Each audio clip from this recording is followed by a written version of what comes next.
Aku ada di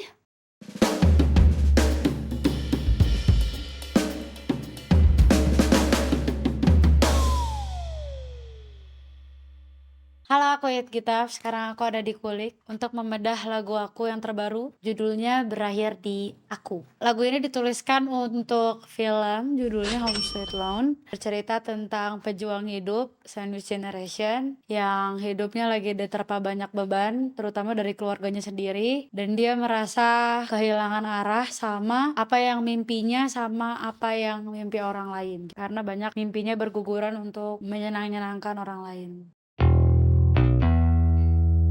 Part 1. Ditekan dari segala sisi, seringkali hilang arti, aku hidup untuk siapa? Aku yakin banyak sekali orang yang sedang ada di posisi bertanya-tanya sebenarnya hidupnya itu buat dia apa buat orang lain. Tentu pasti kita ngerasa kayak ya mungkin memang ada porsi kita buat hidup untuk orang lain, tapi apa porsi hidup untuk diri sendirinya udah cukup? Kadang untuk orang lainnya lebih besar daripada ke diri sendiri, apalagi dengan banyaknya tekanan yang datang. Jadi ditekan dari segala sisi, seringkali hilang arti, aku hidup untuk siapa? Aku sudah tidak nyaman lagi, bermimpi pun tahu diri, apa sebaiknya pergi. Jadi bagian lirik bermimpi pun tahu diri itu sebenarnya terinspirasi dari dialog filmnya. Si Kaluna bilang, orang kayak gue mimpi aja harus tahu diri ya. Waktu aku nonton itu, dari awal sampai akhir itu doang yang membekas di otak aku, kayak bermimpi pun tahu diri, bermimpi pun tahu diri. Aku ngerasa kalau bermimpi dengan tahu diri itu harusnya kata yang tidak bisa bertemu, karena ya kalau udah bermimpi ya lu bisa mimpi apa aja gitu, tapi kalau lu disambung sama tahu diri artinya lu kasihan banget hidupnya, istilahnya gitu ya. Jadi aku ngerasa dengan aku menuliskan bermimpi pun tahu diri itu ada rasa kayak gue capek banget dan gue rasanya pengen keluar dari lingkaran setan ini ya, tanda kutip gitu.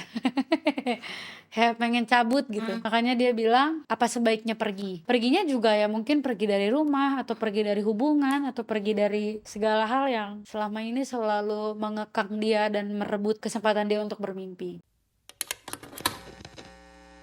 Masuk ke pre-chorus, jika semua bersandar padaku, lalu aku bersandar kemana? Ini sebenarnya semi punchline. Ini kayak komedinya hidup, kayak jika semua bersandar padaku, lalu aku bersandar kemana? Sesederhana, kita selalu menjadi tumpuan orang lain, tapi diri kita sendiri tuh nggak tahu mau bertumpu kemana, karena sudah terlalu banyak orang yang bertumpu sama kita. Menurut aku itu natural manusia ya, kayak kita ada hero kompleksnya gitu, tapi terkadang kita ngerasa kok bisa ya kita sesepi itu jadi manusia gitu, padahal kita hidup bersinggungan sama manusia lain, kadang hidup juga berpasangan, tapi kenapa kita bisa sesendirian itu gitu, walaupun kita selalu jadi tumpuan orang lain. Sederhana itu aku kotakkan dalam lirik itu tadi, jika semua bersandar padaku lalu aku bersandar kemana.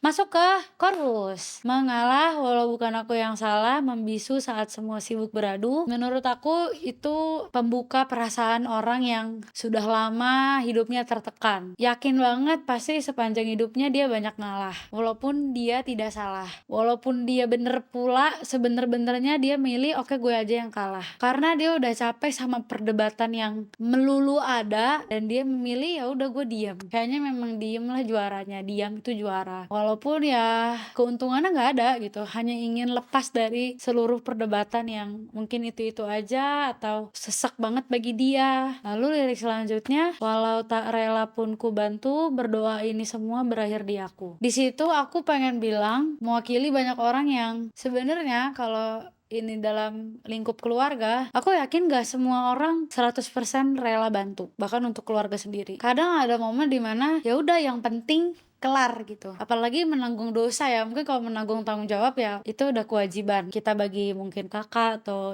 ibu bapak, tapi beda cerita kalau kita harus menanggung ya tanda kutip dosa orang gitu ya. Bisa contoh juga kayak pinjol lah atau ngutang lah atau dan segala macamnya, kita yang harus nanggung gitu. Banyak dari kita yang sebenarnya rela juga nggak 100% rela, tapi kita mau bantu hanya untuk supaya udah beres gitu, dan berdoa ini semua berakhir di aku. Nah aku build up ke chorus yang lebih ngangkat lagi dengan harapan ya, balik lagi aku dengan nilaiku udah sebagai musisi, aku pengen kasih harapan ke setiap pendengar. Jadi ya aku pengen bangkitin lagi kayak mengalah walau bukan aku yang salah, itu choir juga udah masuk ya, dengan harapan kembali lagi ini jadi doa juga bagi semua yang dengar gitu, bukan cuman tentang relate, bukan cuma tentang miris, bukan cuma tentang kasihan, tapi ada energi untuk mendoakan gitu satu sama lain melalui lagu ini. Oke, masuk ke verse 2. Setiap hari ku mengais harta yang tak kumiliki, apa yang aku miliki. Nah, ini sebenarnya waktu itu pernah jadi perdebatan antara aku dan director. Aku maunya lirik yang lain, tapi dia maunya lirik yang ini. Setiap hari ku mengais harta yang tak kumiliki. Kalau kita udah ngomongin harta, itu pasti dekat sama hal yang personal. Tapi sedih gak sih ngelihat kita ngais harta yang itu bukan milik gue, karena itu hanya sekelibat, itu akan jadi milik orang lain lagi. Itu gak dinikmati sama kita pribadi, tapi dinikmatin sama orang. Yang baik lagi, kita juga nggak 100% rela untuk bantu. Apa yang aku miliki, tanda tanya, tanda tanya, tanda tanya, sebenarnya apa yang aku miliki, apa yang selamanya gitu. Kasian ya.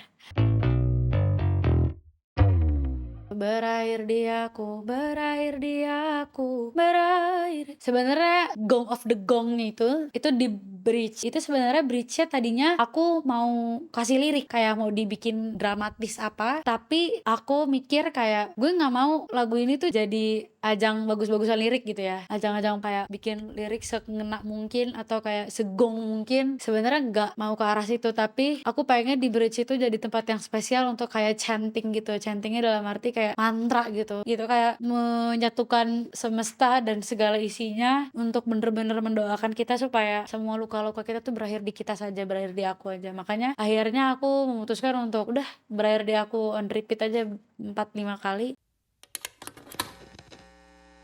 Bagian yang lemesnya itu, kalau tak rela pun ku bantu berdoa ini semua, itu udah titik kepasrahan, titik bener-bener titik terendahnya, pokoknya jatuh sejatuh-jatuhnya gitu. Kenapa judulnya berakhir di aku? Karena aku merasa hidup itu bukan untuk saling menyalahkan, apalagi menyalahkan keluarga kita, itu gak akan selesai. Tapi lebih ke ya udah gimana supaya gue nggak jadi manusia yang membuang trauma gue ke orang lain. Maksudnya adalah anak-anak gue nanti atau suami gue nanti gitu. Mereka tuh gak harus menanggung luka-luka gue gitu. Itu bukan tanggung jawab mereka. Gitu. Jadi ya itulah kenapa judulnya berakhir di aku. Masih yang harus kita siapin untuk mengurus generasi sandwich ini kan? Kalau dari aku pribadi ya, tapi ini nggak berlaku untuk semua orang sih. Cuman aku percaya kalau kendali itu akan selalu berakhirnya tuh di kita lagi gitu, kendali hidup. Apalagi soal untuk menikah, soal punya anak. Itu sebenarnya mau kata orang gimana juga, keputusan itu sebenarnya di kita. Mungkin kalau pekerjaan, keputusannya nggak di kita karena balik lagi lapangan pekerjaan semakin sempit, persaingan semakin ketat. Itu banyak faktornya. Tapi menikah itu menurut aku bukan hal yang oke,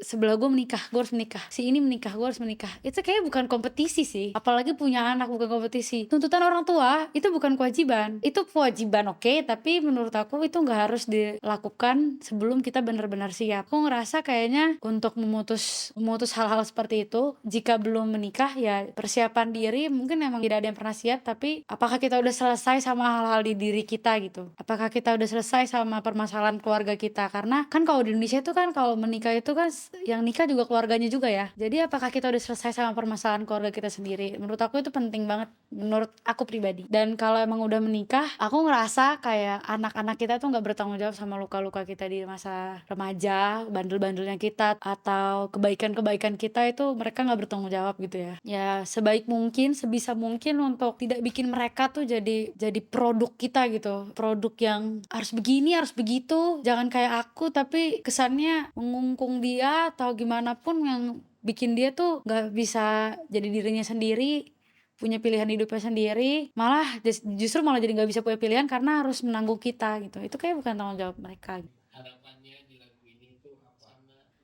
Pertama, apa yang aku lakukan untuk diri aku sendiri dengan harapan berakhir di aku banyak buat dialog sama orang-orang terdekat aku, bahkan dialog yang gak nyaman. Contohnya ngomongin tentang hutang keluarga ke keluarga aku, terus ngomongin pembagian sumbangsi ke orang tua, aku ngomongin even hal yang tidak nyaman sekalipun gitu. Apalagi ya tidak bisa dibilang juga aku deket sama orang tua aku, nggak bisa dibilang gitu juga. Justru malah itu lebih berat kalau kita deket sama mereka gitu. Aku berusaha ngelakuin hal yang gak nyaman untuk supaya aku bisa nyaman di kemudian hari, dengan harapan tuh jelas gitu loh, ada fine line antara ini antara itu. Terus kayak walaupun aku mulai 23 bertiga, tapi aku punya kakak, di mana kakak dan abang, di mana mereka juga pasti ada simpang siur, "Ayo harus menikah, harus gini gini gini gini gini." Kita bertiga setuju sama selesai dulu sama diri sendiri, baru kita mau nge-include orang lain, orang orang awam ke hidup keluarga kita gitu. Selesai dulu, beres dulu sama diri kita sendiri. Gitu. Itu usaha aku ya. Apalagi aku ngeliat kakak dan abang aku, mereka juga masih struggle sama hidupnya. Jadi sebelum ada anggota keluarga lain, aku pengen mereka selesai dulu lah sama emosi loh gitu ya. Terus harapan aku balik lagi sama seperti aku dengan lagu-lagu aku yang lain, pengennya tuh lagu itu jadi doa gitu. Kalau aja sedih tapi aku selalu punya misi untuk setidaknya kasih harapan gitu, kasih pengharapan buat orang-orang yang kayaknya udah nyesek banget, tapi gimana nih keluaran seseknya, kayaknya nggak cukup nangis doang, ya udah dikatakan aja lewat lirik-lirik aku gitu. Harapan aku bisa memeluk mereka, dan ya itu ada awareness, ada wawasan dimana ya hidup tuh jangan melukai orang lain gitu, apalagi kalau kamu yang punya dosanya gitu, apalagi kamu yang malah jadi si beban itu. Ya udah, jadi lebih mawas diri. Jangan lupa untuk selalu dengarkan Berakhir di Aku di digital streaming platform favorit kalian. Bye bye.